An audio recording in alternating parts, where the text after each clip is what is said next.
4 साल मेरा कब बीत गया मुझे पता ही नहीं चला, क्योंकि मैं इन्हीं सब चीज़ों में लगा हुआ था। मेरा पढ़ाई में उतना मन नहीं लग रहा था कि मैं इंजीनियरिंग करूँ फिर जॉब करूँ, क्योंकि मुझे बिल्कुल भी कोडिंग समझ में नहीं आती थी, क्योंकि जो मैंने ट्रेड लिया हुआ था, कंप्यूटर साइंस लिया हुआ था, और कोडिंग मुझे बिल्कुल समझ में नहीं आ रही थी। फिर ऐसा था कि यार अगर मैं कॉलेज खत्म भी कर लेता हूँ मुझे जॉब भी कोई नहीं देगा, क्योंकि मुझे तो कुछ आता ही नहीं है, मेरा इंटरेस्ट तो कहीं और है।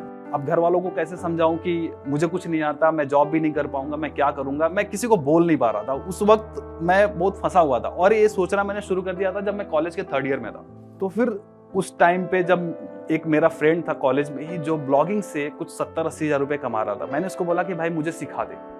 उसने बोला कि मैं ज्यादा नहीं सिखा पाऊंगा, तू इसके बारे में पढ़ ले। उसने एक कीवर्ड बताया, गूगल एडसेंस। अब मैं गूगल एडसेंस को समझने लगा कि गूगल एडसेंस होता क्या है, कैसे काम करता है। एंड फिर मैंने अपना ब्लॉग शुरू कर दिया। कॉलेज के ही लास्ट ईयर में मैंने शुरू कर दिया, 2015 का टाइम था।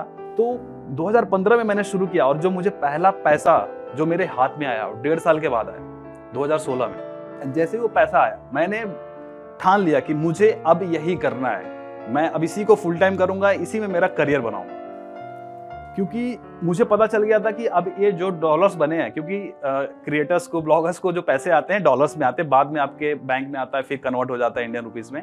तो डॉलर जब मैंने बनाया तो मुझे लगा कि अगर मैं $1 अभी मैंने बना लिए इस एफर्ट पे, इस नॉलेज पे, तो मैं इसको 100x भी कर सकता हूँ। ये मेरे अंदर वो बिलीव जग गया था। एंड फिर मैंने उसको फुल टाइम ले लिया, और घर वालों को मैंने झूठ बोल दिया कि मेरी जॉब लग चुकी है 12,000 रुपए की, और मैं अब मुंबई जा रहा हूँ।